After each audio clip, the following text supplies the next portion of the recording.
Hello everybody and welcome back. My name is Winback and on today's episode of Heroes of the Storm in our A through Z playthrough, we're playing Greymane, the wolfiest, shootinest, rootin' tootinest in the Wild West. So that's a YouTube video. Feel free to like, comment, and subscribe your heart out.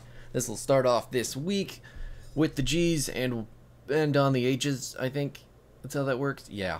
So, Greymane, if you're not aware, is a two-kit kind of character with one set being ranged, one set being melee, and he is all in. No sustain whatsoever, all damage, really does a lot of crazy angry stuff, but is also very good at playing on the macro side of things. So if you're playing this character, you're typically going to have a good time until you get into the very high tier of play, at which point he's just kind of okay. But anyway, Greymane is just really good. So if you're just here for the build, it's pretty standard. I don't think Greymane has a lot of build diversity, unfortunately, because really all his talents are doing is just giving him one form or another of damage. Maybe you get some move speed and attack speed here and there, but really all that does is equate to making it easier for him to deal damage. So your level 1's going to be Viciousness, 4 will be Eyes in the Dark, 7's going to be Quicksilver Bullets, 10 will be either or, up to you, depending on what you need to kill. It won't be Curse Bullet this time because there's nothing big on the enemy team that we need to incinerate really fast. 13 will be On the Prowl, 16 is going to be usually Alpha Killer, but you can get away with either of the other two as well. All of them are fine. And then 20 will be Hunter's Blunderbuss. So, that being said, if you're not aware of the way that Greymane's talents work, they're all, or abilities work, sorry, they're all, oh my god, we almost went directly over the wall. He just kind of back and forth us almost into death. The fact that it's a Medivh up in this lane is the only reason that we can really get away with the fact that Greymane is this solo at this point. But since it's such a huge map, I guess that's fine. We'll let Tychus and Zeratul do whatever they want to do because it's working. And it's working less now because Nazeebo died in the bottom lane to a Ragnaros, which seems like it shouldn't happen.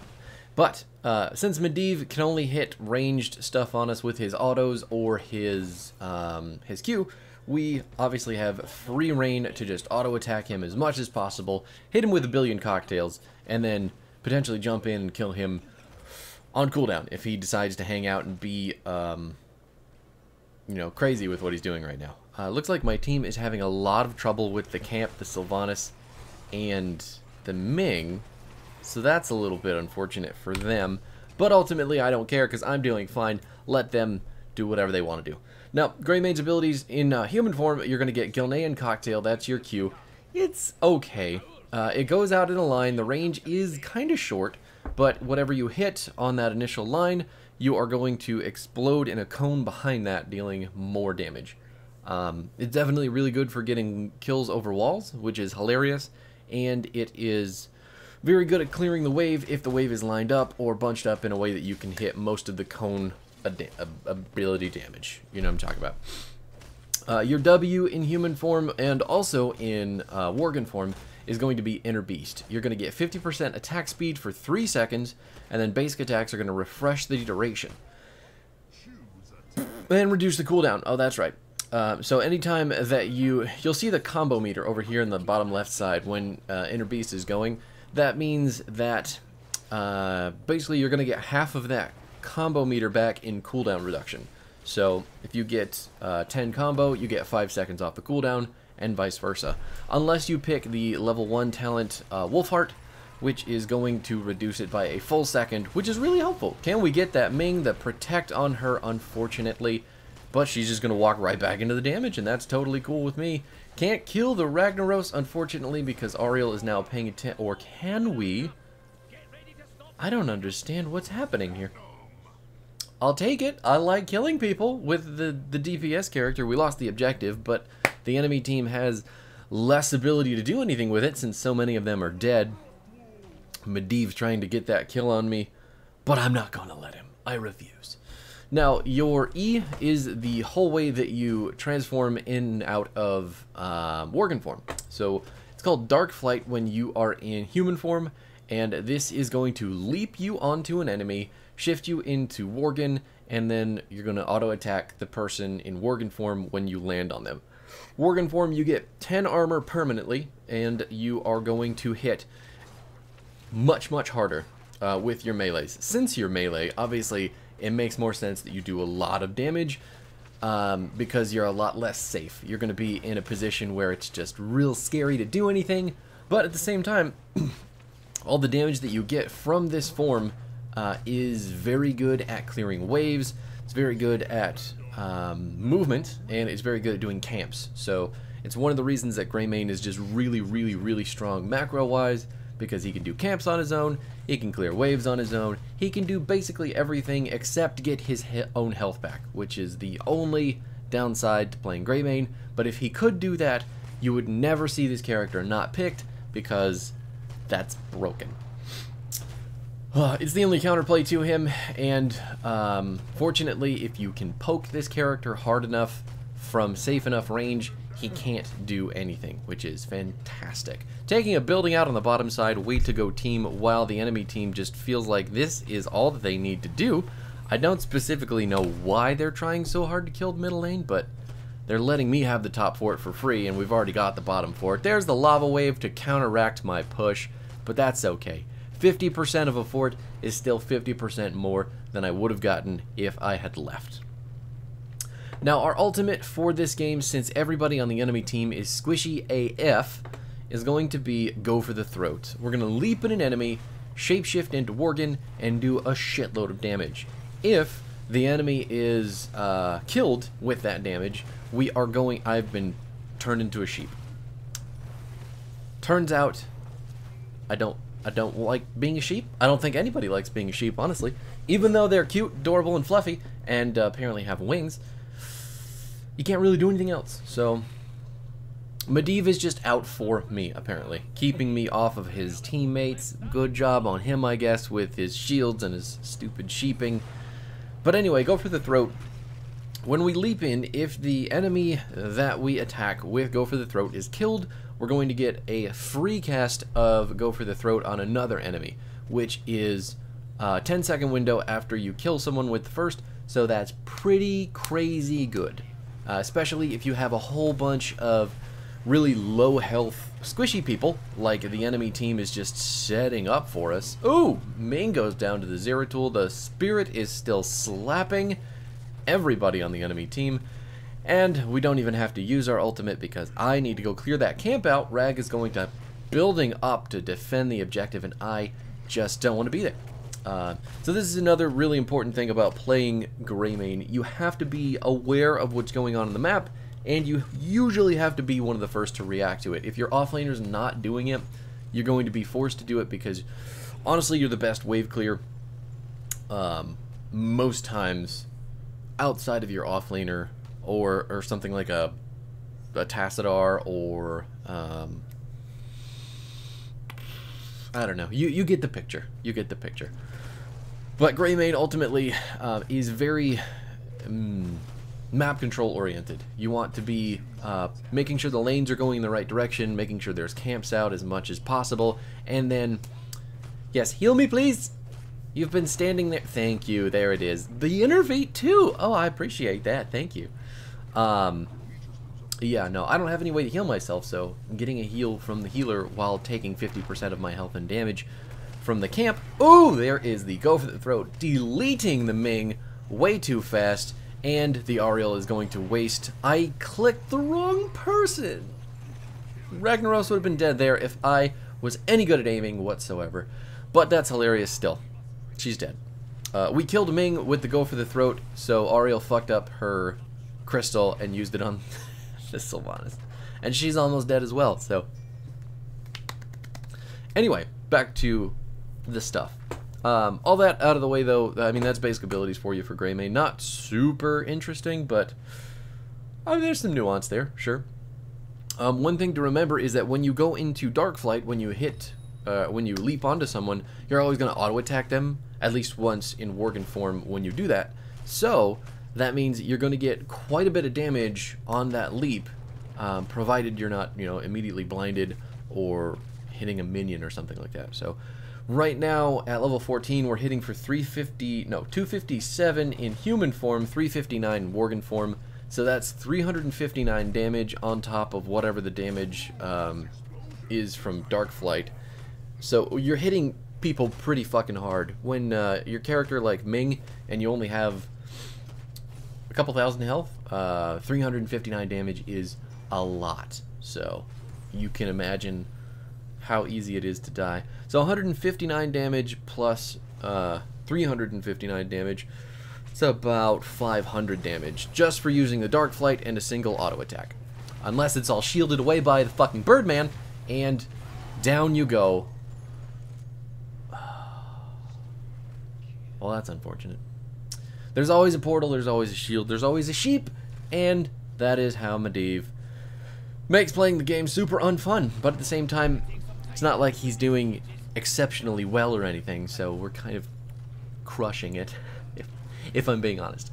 So, your talents, the only ones that really, I mean, all of Greymane's talents ultimately do the same thing. They push you closer to the, critical mass of your damage threshold. The more damage that Greymane can do in ranged form means that he's going to be able to secure kills faster in Worgen form, and most of your talents are going to push you towards that window. So your your level 1 viciousness is going to let you keep your inner beast up with abilities on top of using your auto attacks, which is super important, and is going to increase the window that you get for getting the attack speed from 3 seconds to 4 seconds. So basically that means when you're using your inner beast, sometimes it's hard to auto attack people because they want to play just like really scared pansy baby people and hide behind walls and hide behind tanks and stuff like that. And that's not great. But if you're hitting them with a Q, or you're hitting them with a Dark Flight, or a Razor Swipe, which I didn't mention, which is your Worgen Q, it's going to reset the duration of your inner beast. So that means more attack speed for longer, which is better. Good stuff. You can also take the Wolf Heart to reduce the cooldown on the ability more. I just like viciousness because I like to use my abilities more often than anything with Greymane. I like to go in and out more than I like to just pew pew pew and then go in, So anyway, all that being said, do what you want. Perfect aim isn't super great because we don't build cocktail on this character. We build damage. Now, Eyes in the Dark typically is going to be your level 4, not because it's particularly amazing, but it is, I mean, it's one of the few utility talents that Greymane has. It also keeps him alive and dodges a lot of auto attacks for him. Since he's stealthed and he's unrevealable when he is flipping, ooh, what a wall. Keeping him away from the portal, not long enough, but definitely still quite some time. I don't have my ult up yet, so I can't continue fighting. Looks like Nazeebo's gonna try to walk his spirit in, but oh, it is actually hitting people. It is actually hitting people. That's incredible. I had my ultimate up, but, all we needed was an auto attack, because those fuckers hit hard. Okay. Seems like a kind of a waste of the building, but, Ragnaros people are gonna do what they do. Get your spaghetti and meatballs while they're hot, I suppose. Yeah, but anyway, Eyes in the Dark, getting stealth for 3 seconds. It's a really old design talent, I feel like. It doesn't do anything but give you stealth, and as good as that is for dodging autos and kind of, getting places, I don't know, it feels kind of shitty. Does he want to heal me? I think he wants me to walk towards him for a heal. I'm not going anywhere near the enemy team right now, so I don't really need your healing, but I appreciate that you want to give it to me. And now your one of the more important talents on your build is going to be your 7, the Quicksilver Bullets, increasing your auto attack range by 1.1 in human form. So that means that you can more safely attack ranged targets, soften them up more efficiently for your Worgen form, and You don't have to get into crazy dangerous spots to do it. Sometimes with the normal range that Greymane has, it's kind of like you're right on the edge of being, you know, slapped around by the enemy team, or taking lots of free poke damage. So that 1.1 really is going to save you from making bad decisions. That's the idea, anyway. The other talents at this tier are also big damage increases, but oh! Li Ming thinks that I don't know what healed her. I have no idea what healed her because she was in the window to die. I have to watch that again. I apologize. Okay, let's see. I don't think it was Diamond Skin, was it? There's the shield. She's got 50 armor on the Force armor. It must have been. It must have been. Because the instant that I saw that thing over her head, I pushed the R button, and she still got 275. It must have been the Force armor. Man, that's upsetting. Well, okay. Lesson for all the Li Ming players out there. If you're playing into a Greymane, definitely take Force armor at 1 because it will go for the throat. Pretty fucking impressive. Cool stuff. More Ming mechanics, I guess. It's a Greymane video though, so let's talk about Greymane some more. Your your 13 talent, I took Running Wild so I could increase the range to get to the squishy people, but typically you want to take On the Prowl so you can have the movement speed in human form to reposition for your ranged more often, and then once that movement speed kicks in, you will not get away a second time, or will you? Nope. Nope, definitely not. It's gonna stealth out there, can't be targeted anymore. But anyway, the movement speed is typically better because positioning is really important when you're playing Greymane, because if you're taking a lot of poke damage, you're going to die because you're going to heal yourself. You get the idea. We've mentioned it plenty of times at this point. Should make sense to you. Now, yeah, the same thing goes for Worgen Form too. It lets you chase people down a lot harder, deal more efficient and consistent damage. But at the same time, it's kind of like it's movement speed. That's it. A lot of Greymane's talents are just really one-dimensional, and it's because the character hasn't really gotten a solid update in a very long time. So it's not necessarily deleted. It's not necessarily, you know, bad, but it's boring. Like one-dimensional. That's the definition. Yeah, he's just very old design philosophy at this point. So he does a lot of good things. He has been very consistent across all measures of gameplay, but the most fun thing about Greymane is his ult. Truly.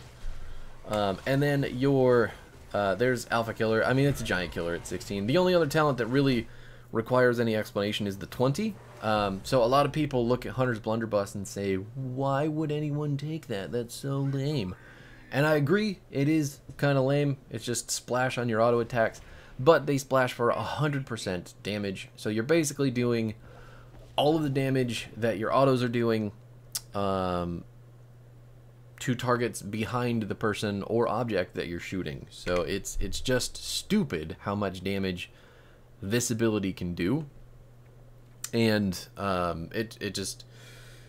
it makes it really easy to soften up all the targets that you need to get to towards the back. So you can, if this were a game where there were tanks, we would be shooting the tank a lot. And all that damage would be splashing onto the people in the back line, making it insanely difficult for them to get away from the damage. So when the tank is still nice and healthy, everybody behind him would not be. And then we just jump on them, shoot them down, Call of Duty shoot 'em in, and that's it. So there you go. Ragnaros didn't even pick a 20. He must have been... Maybe they just... I don't know. Who knows? Seems like a quitter to me. The build again, going to be Viciousness at 1, Eyes in the Dark, Quicksilver Bullets, go for the throat. I took Running Wild, but the movement speed definitely better at 13. Alpha Killer at 16, and then Hunter's Blunderbuss at 20. That's it for Greymane. We have got the boring guy out of the way. Well, Gul'dan's tomorrow. It's also kind of boring. I'll try to make that better. But anyway, I'll see you guys there. Peace out for now, and GG's.